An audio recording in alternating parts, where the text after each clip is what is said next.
Hello welcome back to my channel. ಇವತ್ತು ನಾನು ಮಾಡಿದ್ದೆ ಸೂಪರ್ ಆ್ಯಂಡ್ ಡಿಲಿಷಿಯಸ್ ಆಗಿರುವಂಥ ಗೋಬಿ ಮಂಚೂರಿ. ನಾನು ಚಿಕ್ಕದೊಂದು ಎಲೆಕೋಸು ತೊಗೊಂಡು ಅದನ್ನು ಚಿಕ್ಕ ಚಿಕ್ಕದಾಗಿ ಕಟ್ ಮಾಡ್ಕೊತಾ ಇದ್ದೀನಿ. ಸಣ್ಣದಾಗಿ ಕಟ್ ಮಾಡ್ಕೊಂಡಿರುವಂಥ ಎಲೆಕೋಸನ್ನ ಒಂದು ಪಾತ್ರೆಗೆ ಹಾಕ್ತಿದ್ದೀನಿ. ಈಗ ಇದಕ್ಕೆ 1 ಕಪ್ ಆಗುವಷ್ಟು ಕಾರ್ನ್ಫ್ಲೋರ್, ಅರ್ಧ ಕಪ್ ಆಗುವಷ್ಟು ಅಕ್ಕಿ ಹಿಟ್ಟು, ಅರ್ಧ ಕಪ್ ಆಗುವಷ್ಟು ಮೈದಾ, ರುಚಿಗೆ ತಕ್ಕಷ್ಟು ಖಾರ, ಸ್ವಲ್ಪ ಉಪ್ಪು ಮತ್ತು ಇಲ್ಲೊಂದು ಸ್ವಲ್ಪ ಫುಡ್ ಕಲರ್ ಆ್ಯಡ್ ಮಾಡ್ತಿದ್ದೀನಿ. ಬೇಕಾದ್ರೆ ನೀವು ಸ್ಕಿಪ್ ಮಾಡ್ಕೋಬೋದು. ಇದನ್ನೆಲ್ಲ ಹಾಕೊಂಡು ಚೆನ್ನಾಗಿ ಹಂಗೆ ಫಸ್ಟ್ ಮಿಕ್ಸ್ ಮಾಡ್ಕೊತಾ ಇದ್ದೀನಿ. ನೀರೇನು ಹಾಕ್ತಿಲ್ಲ. ಉಪ್ಪು ಖಾರ ಎಲ್ಲ ಚೆನ್ನಾಗಿ ಮಿಕ್ಸ್ ಆಗಬೇಕು.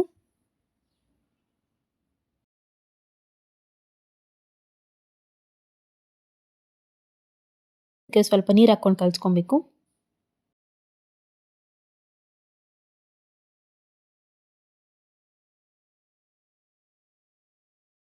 ಸೊ ಈಗ ಇದು ರೆಡಿ ಆಗಿದೆ, ಒಂದು ಕನ್ಸಿಸ್ಟೆನ್ಸಿಗೆ ಬಂದಿದೆ. ಈಗ ಒಂದು ಬಾಣಲಿ ತಗೊಂಡು ಅದಕ್ಕೆ ಎಣ್ಣೆ ಹಾಕಿ, ಎಣ್ಣೆ ಬಿಸಿ ಆದಮೇಲೆ ಕಲಸಿಟ್ಕೊಂಡಿರುವಂಥ ಎಲೆಕೋಸು ಗೋಬಿ ಹಾಕ್ತಿದ್ದೀನಿ. ಸ್ವಲ್ಪ ಸ್ವಲ್ಪನೇ ರೌಂಡಾಗಿ ಹಾಕಿ, ಆಗ ನಿಮಗೆ ಕ್ರಂಚಿನೆಸ್ ಅನ್ನೋದು ತುಂಬ ಚೆನ್ನಾಗಿರುತ್ತೆ.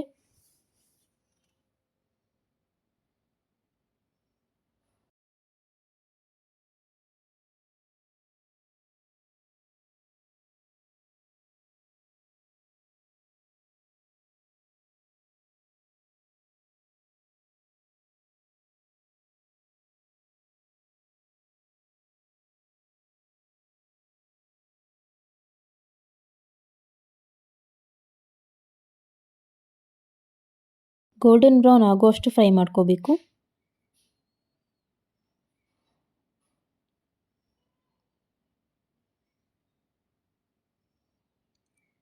ಇಲ್ಲಿ ನೋಡ್ಬೋದು ಎಷ್ಟು ಕ್ರಂಚಿಯಾಗಿ ಬಂದಿದೆ ಅಂತ.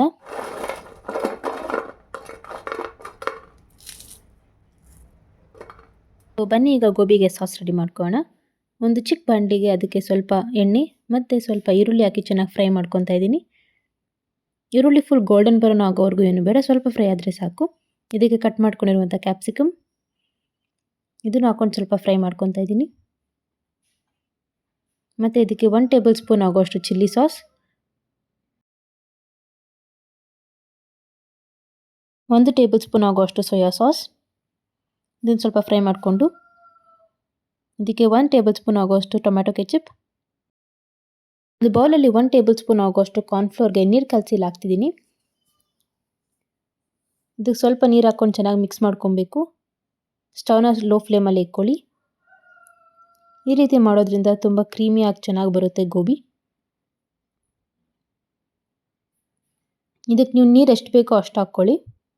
ನೀರು ಹಾಕಿದ್ಮೇಲೆ ಚೆನ್ನಾಗಿ ಫ್ರೈ ಮಾಡ್ತಾನೆ ಇರಬೇಕು, ಇಲ್ಲಾಂದರೆ ಗಂಟು ಕಟ್ಟುತ್ತೆ. ನೀವು ಇಲ್ಲಿ ನೋಡ್ಬೋದು ಎಷ್ಟು ಸಾಸಿಯಾಗಿ ಆಗಿದೆ ಅಂತ. ಇದಕ್ಕೆ ನಾನು ಫ್ರೈ ಮಾಡ್ಕೊಂಡಿರುವಂಥ ಡ್ರೈ ಗೋಬಿ ಹಾಕ್ತಿದ್ದೀನಿ.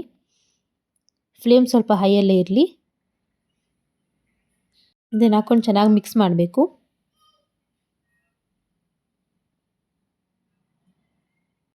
ಈ ಗೋಬಿ ಮಂಚೂರಿ ರೆಸಿಪಿನ ನೀವು ವಿತಿನ್ ಒಂದು ಹಾಫ್ ಆನ್ ಅವರಲ್ಲಿ ಮಾಡ್ಕೊಂಡ್ಬಿಡ್ಬೋದು.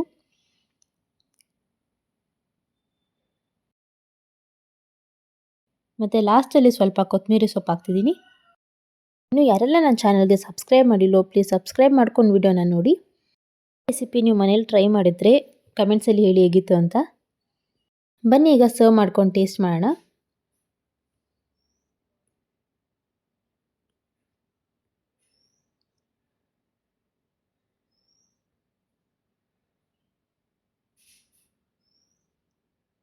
ಇದ್ರ ಮೇಲೆ ಸ್ವಲ್ಪ ಈರುಳ್ಳಿ ಹಾಕ್ತಿದ್ದೀನಿ, ತಿನ್ನೋಕ್ಕೆ ಚೆನ್ನಾಗಿರುತ್ತೆ ಅಂತ. ನಿಮ್ಮೆಲ್ಲ ಫ್ರೆಂಡ್ಸ್ ಆ್ಯಂಡ್ ಫ್ಯಾಮಿಲಿಗೂ ನಮ್ಮ ಚಾನಲ್ನ ಶೇರ್ ಮಾಡಿ ಸಬ್ಸ್ಕ್ರೈಬ್ ಮಾಡ್ಕೊಳ್ಳೋದಕ್ಕೆ ಹೇಳಿ. ರೆಸಿಪಿ ಬೇಕು ಅಂತ ಕಮೆಂಟ್ಸಲ್ಲಿ ಹೇಳಿ. And thank you for watching.